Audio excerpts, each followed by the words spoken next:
करने के लिए भी पति और पत्नी की जरूरी पड़ता है। तो जग में अगर आप बैठे हैं तो कम से कम पत्नी को बुलवा करके कन्यादान श्रद्धा से कीजिए। जग में दान का बहुत बड़ा महत्व है, हम आग्रह करेंगे। चलिए पहले थोड़ा सा द्वार पूजा हो जाए।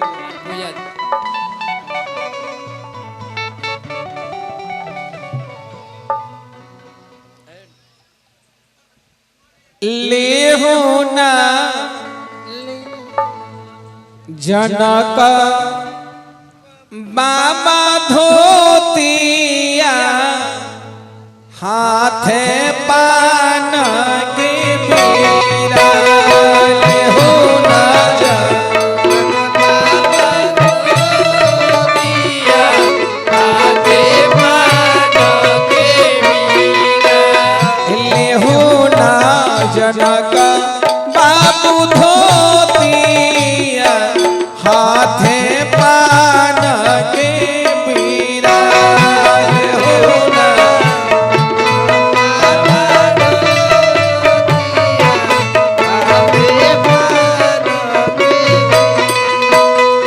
करुणा समधिया से मीनती सिरया जुनवाए।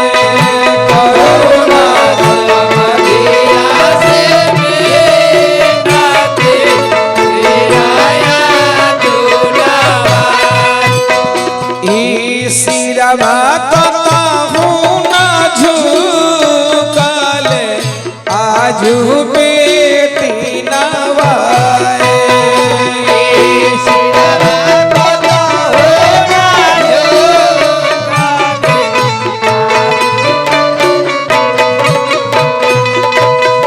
बेटी हो सिया जी के कारण आजू सिर नवाए।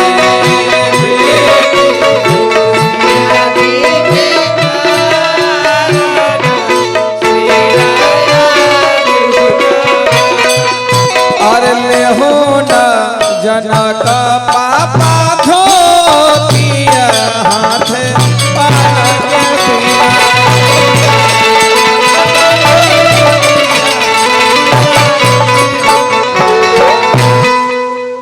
ये मंत्र को सब लोग श्रद्धा से बोलिए। प्रभु जी का विवाह में जो आए उनके लिए भी, जो ना आए उनके लिए भी सब लोग प्रेम से। कर्पूर गौरम करुणावतारम संसार सारम भुजगेन्द्रहारम सदा वसंत हृदयारविंदे भवम भवानी सहितम नमामि। त्वमेव माता च पिता त्वमेव बंधु च सखा त्वमेव विद्या द्रविणं त्वमेव सर्वं मम देव देवा। सर्वमंगलमांगल्ये शिवे सर्वार्थ साधिके शरण्यत्र्यंबके गौरी नारायणी नमोस्तुते। मंगलम भगवान विष्णु मंगलम गरुड़ध्वजा मंगलम पुंडरीकाक्ष मंगलाय तनोहरि। गजानन भूतगणाधिसेवितं कपितजम्बू फलचारु भक्षणं उमासुतं शोकविनाशकारकं नमामि विघ्नेश्वर पाद पंकजं। बोलिए राजा रामचंद्र भगवान की चारों दुल्हा सरकार की, चारों दुल्हन सरकार की, जनकपुर धाम की, यज्ञ भगवान की। हर हर महादेव। अब जितना भी बराती लोग बा धीरे धीरे जलवासापुर गइले। अब गहना चढ़ावे खातिर भैंसुर के बुलावा होता तो दुल्हे सरकार के बड़े भाई के जरूरी पड़ेगा। आइए मत छुओ बेटा। और इधर पंडित जी और हजाम धुरछक के विधि लेके जलवासा पर पहुंचते हैं। खाना का निमंत्रण पड़ता है कि खाए चलो जी पूरी जलेबी के न्योता पर। न्योता बा। और इधर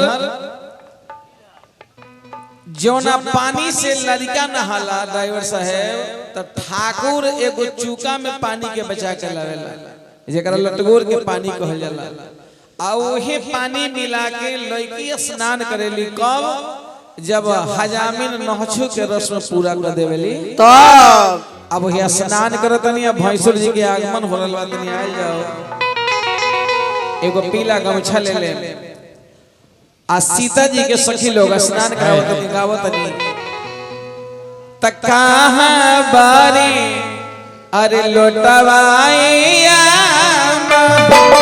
आ कहां बारे हो डोरिया कहां बारे लोटवाइया कहां बारे हो डोरिया अरे कैसे के नहई है हो आज आपन सिया हो बेटिया कैसे के नहई है हो आज आपन सुंदर हो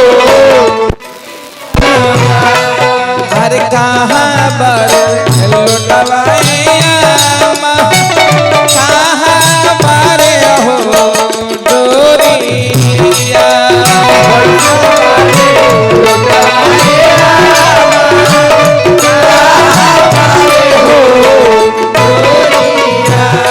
अरे कैसे के नहई है हो आज आपन सिया हो बेटिया कैसे के नहई हो आज आपन सुंदर हो बेटिया सही में लुटवाइया सही में हो डोरिया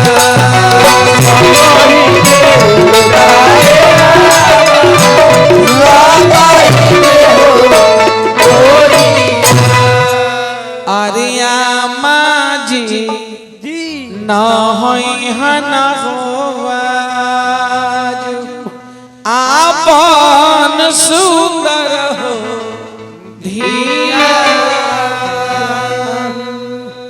भैंसुर जी सामान ढोने वाला कोई नहीं था भाषा सुर गाना उना ढेवले वाला कोई न रहा। चलिए वीआईपी को साइड करके थोड़ा खड़े हो जाइए वीआईपी को नीचे रख दीजिए आज पहला दिन देखा तनी कि भैंसुर हाफ पैंट में आए हाँ डोरी पैंट के डोरी अंदर कीजिए। एकरा में दो गो कारण होई ना तो रास्ता में फुल पैंट खराब हो गया हाँ तो हाफ पैंट में आ गए हैं वहीं हाँ इसे कर दो 3 गो वाह देखिए हंसी मजाक हो। बिल्कुल सही जवाब। और जीवन में इंसान को हमेशा खुश रहना चाहिए और अपने घर के कभी भी शिकायत पड़ोस से मत बतियाइए ना हित कुटुंब से भी अपने घर का शिकायत मत बतियाइए नहीं तो आपको हल्का समझेगा और जब समय आएगा तो आपके साथ धोखा देके और ये दिन आपको याद कराएगा क्योंकि सुख और दुख दोनों भाई है।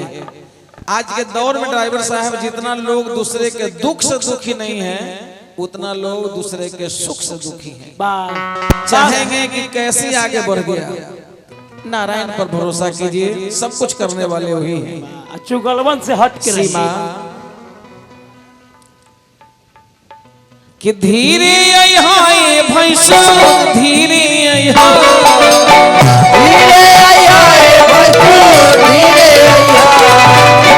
धीरे आई भैंसो धीरे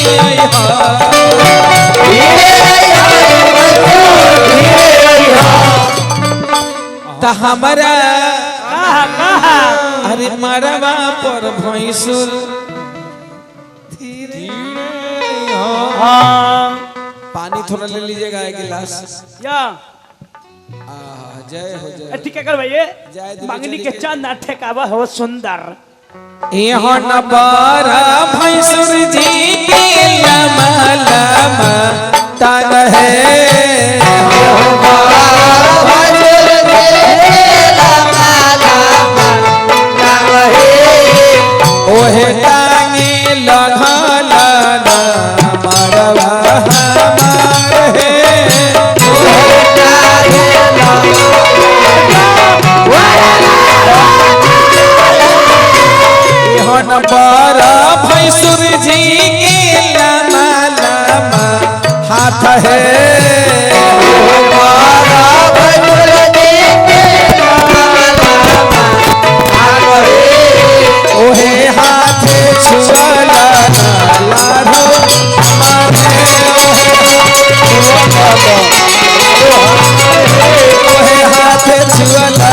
लारो हमार है।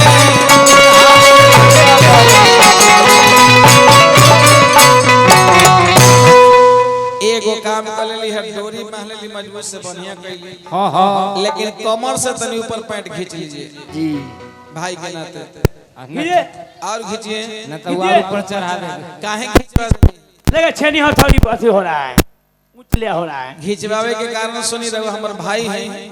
अब ये लोग तनी मजाक उजाक करबे करी। एक घड़ी नयका नयका लड़का सके देखी ना 17 जगह जींस में पेंट साटल होई, डेंटल 150 के एगो शर्ट किन ली है जो हरदम गांधी मैदान से ऊपर रहेला।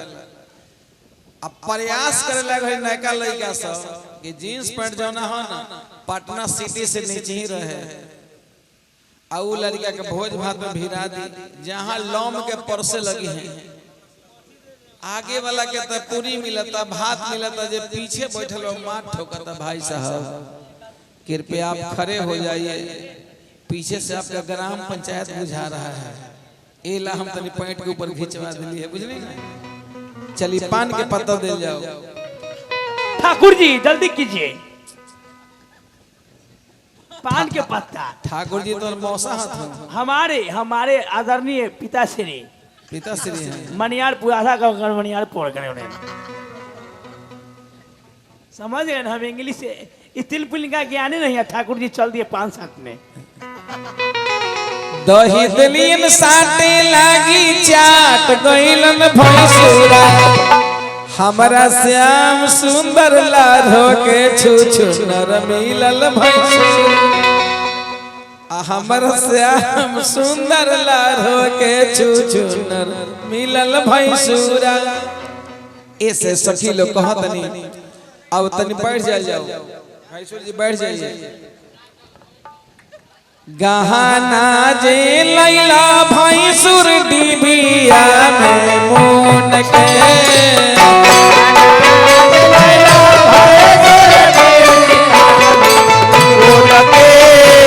खोल के देखावा ना तो गारी दे बचून के, खोल के देखावा ना तो गारी दे हम चून के। अरे हाले हम हा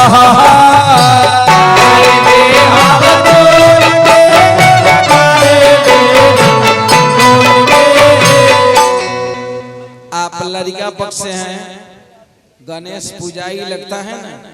लड़का पक्ष अगर 500 के देंगे तो लड़की पक्ष 251 देंगे, आधा उनको लगता है। तो लड़का पक्ष आप हैं गणेश पूजाई, तो कम से कम चूंकि जब विधि सब होता है तो 1 रुपया भी 100 के बराबर होता है।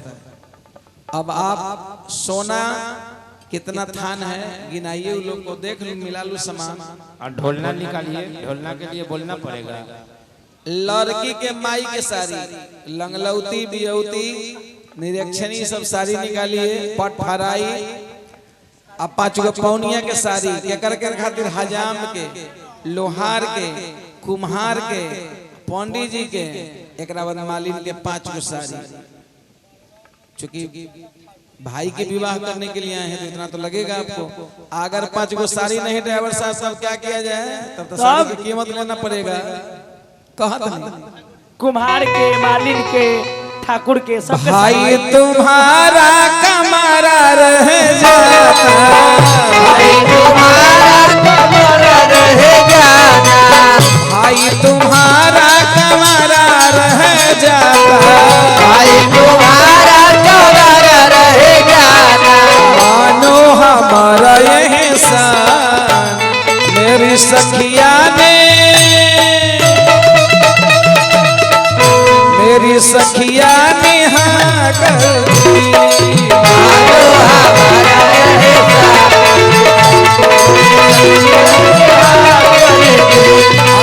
मानो हमारा एहसान मेरी सखिया ने। गणेश पूजाई उजाई की व्यवस्था है कि ना, कि सकले अर्थ है के बेरा? बोलिए बोलिए, वैसे नहीं कीजिए। तन्नाई की सखी कहा तनी बाबू अरे का बोलिए बोलिए। जैसे बिहने के काम बिहने होगा, अभी वाला टटका काम टटका होगा। ड्राइवर साहब गलती ना कहता नहीं, जे टेंगे होइए जाओ। टेंगे टेंगे कहते हैं कि ना देंगे ना देंगे, हम लेंगे। तू तक तू तक तू तक तू दिया अब भाई सूरजी हवन छोटिया आई लव यू अकदो अपना पैंट में मोतिया आई लव यू। खड़ोई पता छेनी हथौड़ी का ला दिए बिना समसुर के। जाइए पैंट बदल के आई। हाँ किस बदल के ये जाए।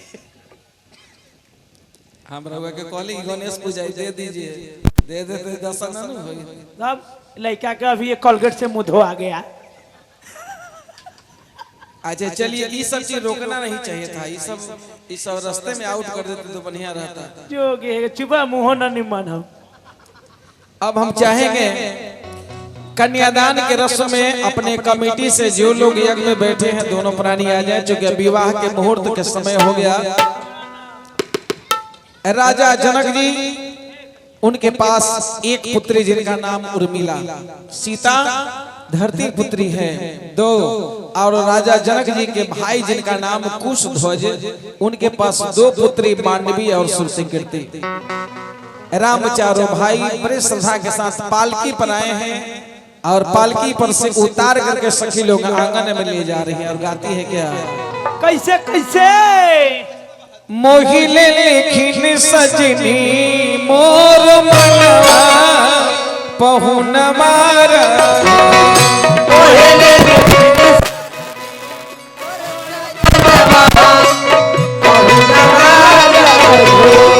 ए हो पहुन मारा, ए हो पहुन मारा,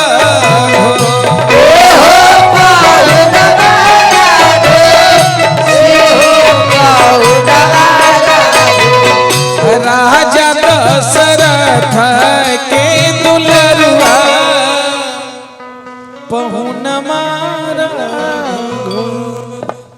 इतना सुंदर राम चारों भाई जब सुनैना रानी अपने चारों दामाद को उतार रहे हैं पालकी से, तो उस समय कितना प्यारा वो गीत गाए हो कि निहाल सखिया ही निहाल सखिया, निहाल सखिया हे निहाल सखिया, निहाल सखिया हे निहाल सखिया, निहाल सखिया हे निहाल सखिया।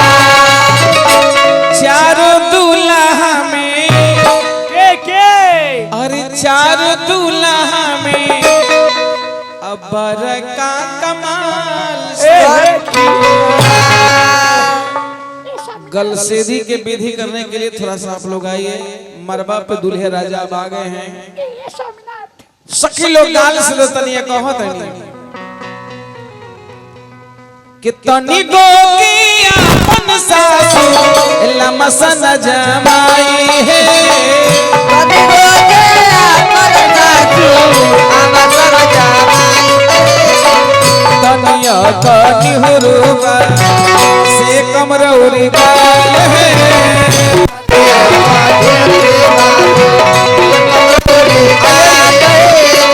तनिया कनी हुरुबा से कमरौरी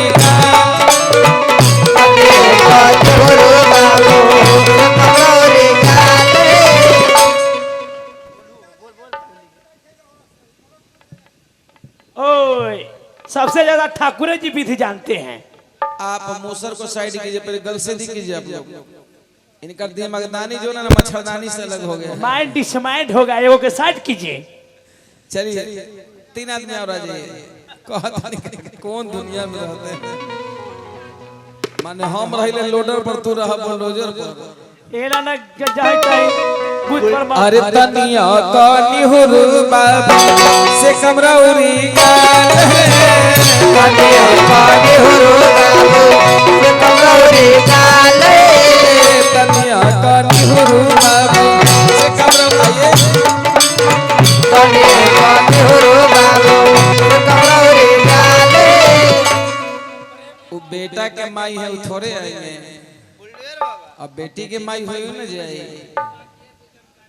बने भी गलसेदी के विधि राजा जनक जी के आंगन में सुने नारानी बड़ा श्रद्धा से दुल्हा सरकार के परीक्षाओं कोई नहीं, गलसेदी कोई नहीं। कैसे बहादुर? अब एक बाद वो ठंगर के विधि होता, ड्राइवर साहब में 8 आदमी 5 आदमी 4 आदमी की जरूरी पड़ेला धान कूटे वाला में, तो धान कूटे वाला में 4 आदमी की जरूरी हुई। ओखरी मुसर ओखरी में तनी धान रखाई, हम आगे रह करे कि अपन कमेटी के लोग आके धान कूटी। कैसे कि धान कूटाए दुल्हा धान कूटा, धान कूटाए दुल्हा धान कूटा, अरे धान कूटाए दुल्हा धान कूटा, धान कुटवाइए, धान कूटाए दुल्हा धान कूटा। अपना धान ले जाइए, धान यहाँ से ले जाइए, पीछे धान है। अपना मामी के पोखरी में चोट मारा, अपना मामी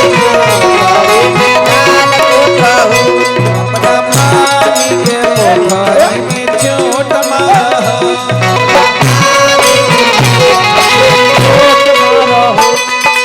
धान कूटाए दुल्हा धान कूटा, धान कूटाए दुल्हा धान कूटा, धान कूटाए दुल्हा धान कूटा, कूटाए दुल्हा धान कूटा।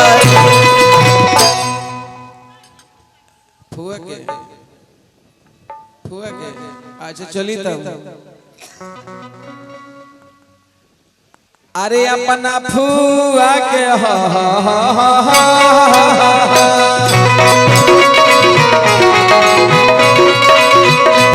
अपना फुआ के घरी में धान कूटा,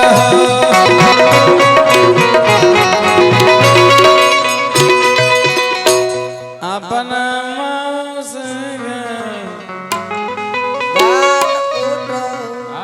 साउंड वाला भाई के कोनिया के पोखरी में ठीक से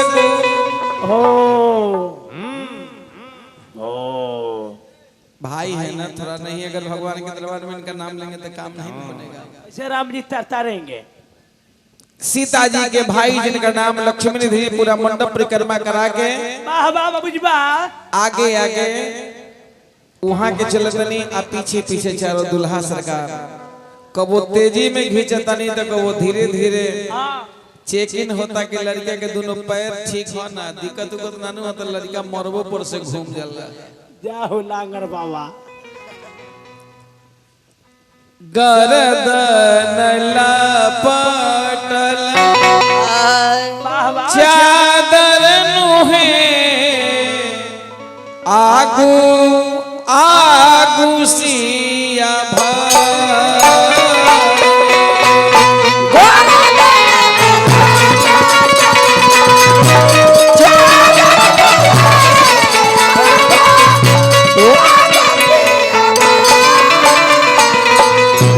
गर्दन लपटल चादर मुहे आगू आगू सिया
जोरा जो पहन के आए हैं मम्मी के किनल है कि पापा के?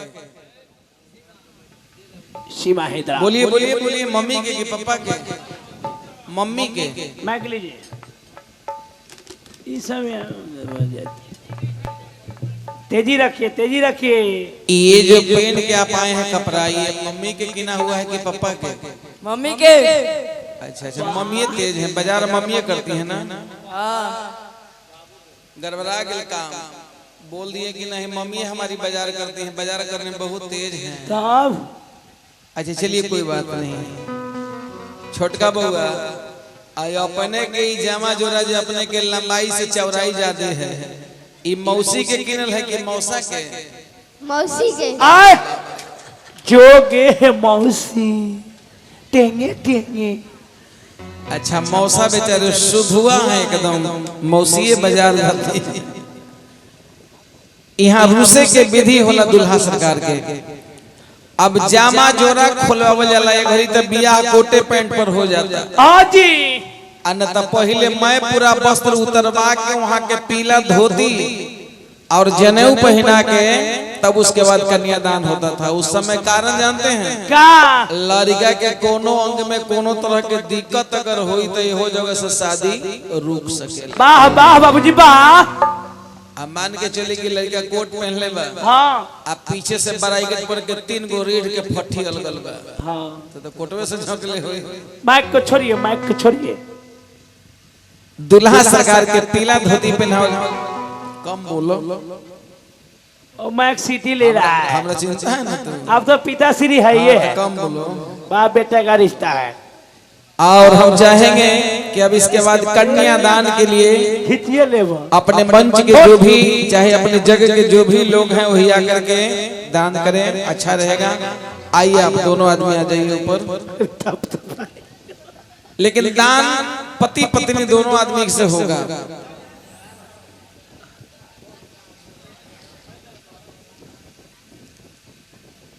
रात भर हमारी माता जी बैठ के आनंद उठाई, हमारे यज्ञ कमेटी के तमाम सभी लोग बैठ के आनंद उठाए। अभी तक तो हंसते आ रहे थे, लेकिन बेटी के 2 चीज बड़ा दर्दनाक होता है, एक कन्यादान और दूसरा विदाई। जी अपने बेटी के लिए एक पिता क्या नहीं करते हैं, सर्वस्व लुटा देते हैं बेटी के खुशी के लिए। लेकिन दान के वक्त पिता रोने लगते हैं, माँ रोने लगती है।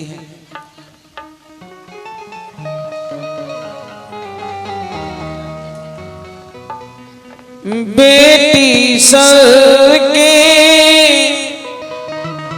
बोझ जे होली, दुनिया के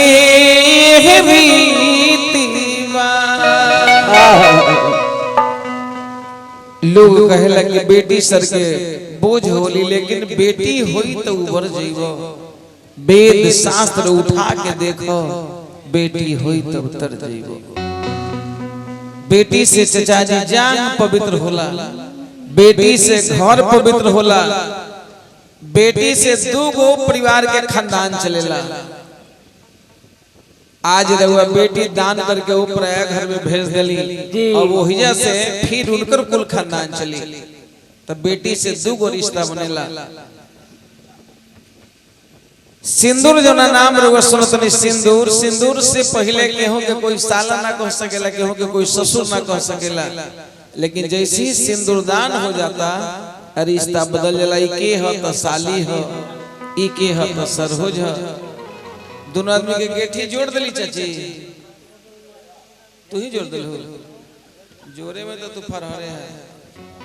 सुनी ना, भोर की बेरा घायल नहीं होती, वो अपने हाथी ना तो दूसरा जोड़े गेठी मत जोड़े। रघु अपन देख रहे तो भोर में दूसरे के जोड़े ना कहीं गेठी उठी जोड़।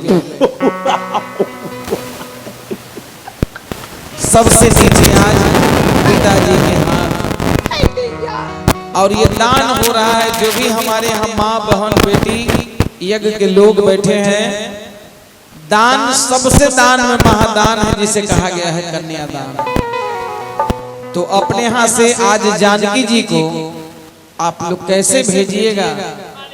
कुछ खाली भेजते हैं कि वस्त्र दे करके भेजते हैं, इसलिए खुशी खुशी अपने यहाँ से भेजना है। हम तो याद करेंगे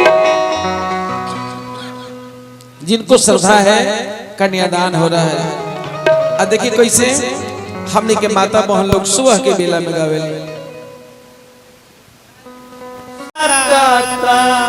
माता हो करावा कार्तिक दीनारा गावा हो कुमार कार्तिक दीनारा गावा हो कुमार साले 6 महीना गे बेटी काता माता गे करावा बारिश दीनारा गावा हे कुमार बारिश दीनारा गावा हे कुमार ओ सारा के तवा के बेटी हारा बागे जो तारेगा ताही ने लगाएगा रीता गे बास ताही ने लगाएगा रीता गे बास ओ ये बसवा गे बेटी मारा बागे छावाए ताही में करावा कन्यादान ताही में करावा कन्यादान कहाँ गेला किए बेला गाँव हुआ के हो आजामा पंडित जी के लाओ ना हो बोला पंडित जी के लाओ ना हो बोला जबाओ बनेता जे मारा हुआ चढ़ी हो बैठल सुंदर दुलाला हो रहो बोला सुंदर दुलाला हो रहो बोला जबरे सुंदरा दुल्हा मारवा चढ़ी हो बैठल बेटी के पापा के लाओ रहो बोला बेटी के पापा के लाओ रहो बोला जब हो बेटी के पापा मारवा चढ़ी हो बैठल सुंदर कन्या लाओ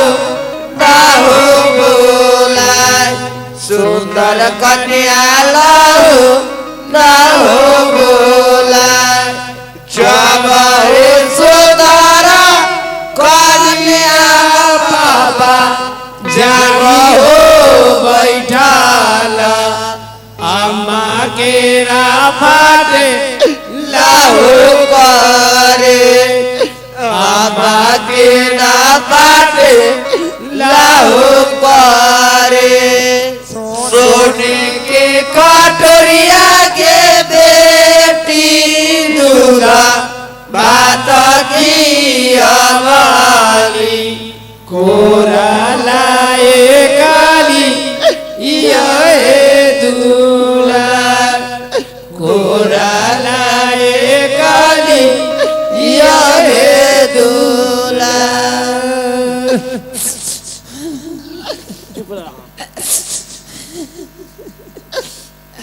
मास्टर कथी के चटैया पापा हो बैठले हाथ हम रो बैठले हाथ हो के कर हाथ पापा हो धैले हाथ हम रो धरले आता हो कोसा के चटैया बेटी गे बैठले हाथी तो रो बैठले हाथी गे दामादा के हाथ बेटी गे धैले हाथी तो रो धैले हाथी गे दामादा के हाथ बेटी गे धैले हाथी तो रो धैले हाथी कथी के करे पापा हो करे हाथ हम रो बैले आता हो कथी के करे पापा हो करे हाथ हम रो बैले आता हो के कर हाथ पापा हो धैले हाथ हम रो धैले हाथ हो के कर हाथ पापा हो धैले हाथ हम रो धैले हाथ हो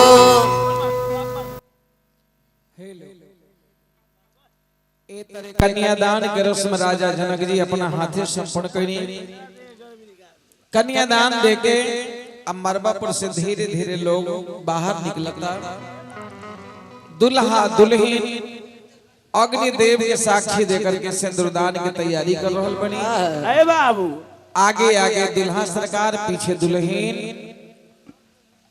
दान कीजिए दान 6 फेरा तकले पूरा दुल्हे राजा जी अंतिम में दुल्हन आगे निकल गई नहीं कहानी वहां के कि आज से आपके लिए कि जब तक रहे तन में जिया वादा रहा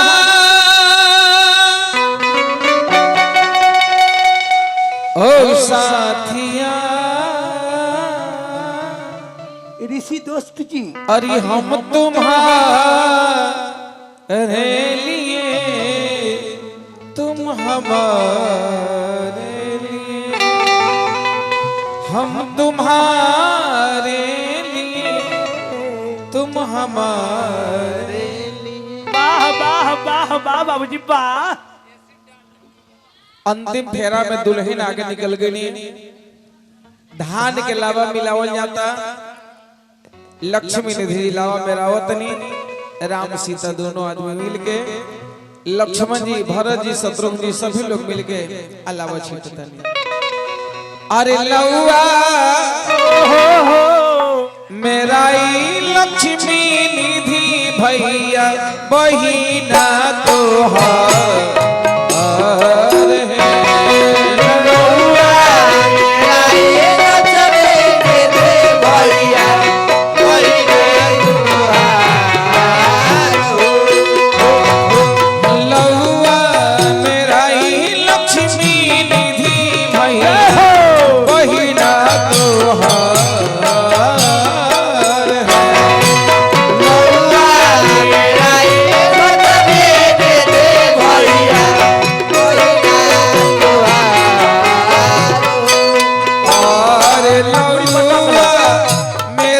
लक्ष्मी निधि भैया बहिना तोहार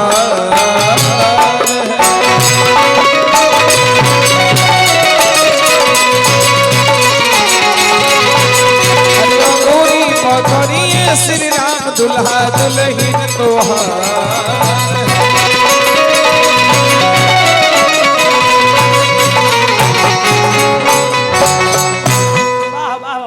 अब सिंदूरदान कार्यक्रम के विराम इसलिए हम माता जी लोग से आग्रह करेंगे कि आप लोग थोड़ा सा करीब आ जाइए ये छपरैया और जनक दुलारी जानकी जी चारों बहन मरवा के बाहर जो लोहार भाई को बुलाया जाता है बड़ा सुंदर वेदी बनाते हैं वेदी के बाद उसी जगह बैठ के सिंदूरदान का रस्म होता है सखी लोग कहत निकाल का हो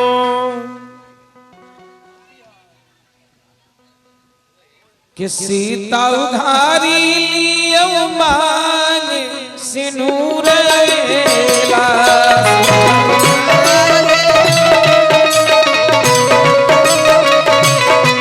सीता उधारी लियो मांग सिनूर लेला।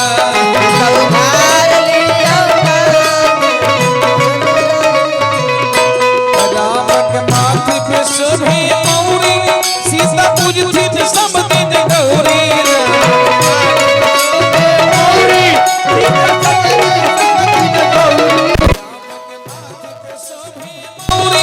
सीता पूजती थी सब दिन गौरी। भगवान राम अपने हाथ में सिंघोरा लिए, लक्ष्मण जी, भरत जी, शत्रुघ्न जी, चारों दुल्हा सरकार अपने दुल्हन के मांग में सिंदूरदान दे रहे हैं। गुलाब सावरमा घराना हो, दुल्हन के मांग में सिंदूरदान। और सिंदूर लाल सिंदूर उजला सन मिला के कहत निकाल।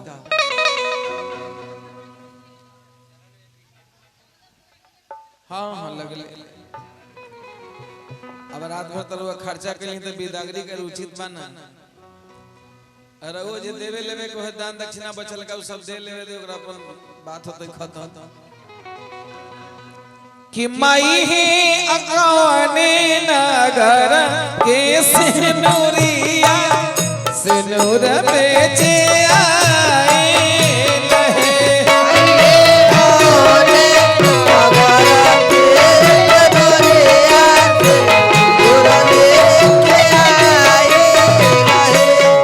माई है कहावा के ई कुमारी धिया, सिनूरा बसाली है।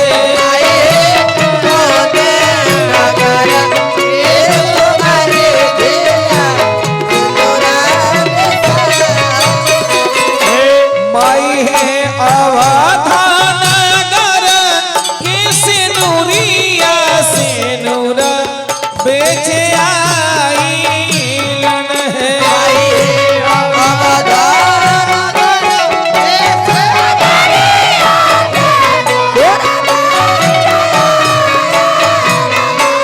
माई है मिथिला की ई कुमारी धिया, सिनूरा बेसा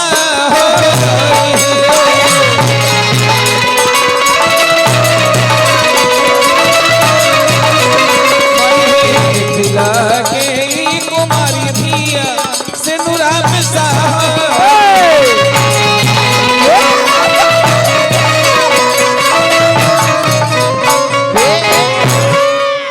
थोड़ा सा झुक जाइए और बेशकीमती चीज है टूट जाएगा, समझे ना। अनुराग में आओ बेटा। अब बीच मांग में जब सिंदूरदान भगवान राम जी करे लगली, सारा देवता लोग जय जयकार करे लगा। राजा रामचंद्र की जय, राजा रामचंद्र की जय, राजा रामचंद्र की जय। चारों दुल्हीन के मांगे चार दुल्हा, अरे दिहलन सिनुरवा। कैसे कैसे अदेव लोग फूला बरसा, मुकुट को सीधा कीजिए। बबुआ शंकर जी हो गइलन सिंदूर दनवा। हाँ अब हुआ अब हुआ। अत हुई गइल राम के बिया। अब दुल्हा दुल्हन को चुमा करके कोहबर में भेजा जाए। कहत निका सोने के रे डालवा में हरी हरी दुभिया रे, सोने के रे डालवा में हरी हरी दुभिया रे, चुमवे जे चलला अम्माया पान रे। सब लोग आशीर्वाद दिए। भगवान चारों भाई चारों दुल्हन के साथ कोहबर पहुंचते हैं। कोहबर में विधि जो होता है संपूर्ण किया गया। माला माला है। अभी जो सुबह के बेरा है, दुल्हा दुल्हन के विदाई के वक्त तनी सा खीर खियौनी के विधि करा के कोहबर में एकरा बाद दुल्हन आ दुल्हा के अभी सुबह के बेला में सूर्य उदय होके से पहले वाह वाह विदाई के रस्म किया जाता है। बिल्कुल सही जवाब।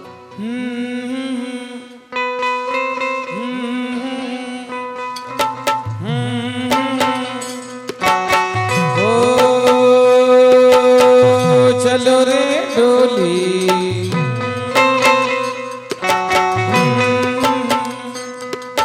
ओ चलो रे डोली उठाओ कहार पिया मिलन की रुत आई।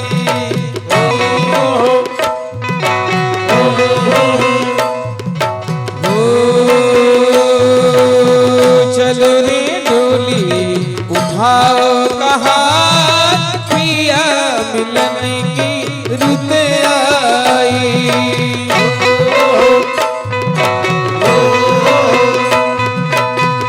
अब न देरी लगाओ कहार पिया मिलन की रुत आई।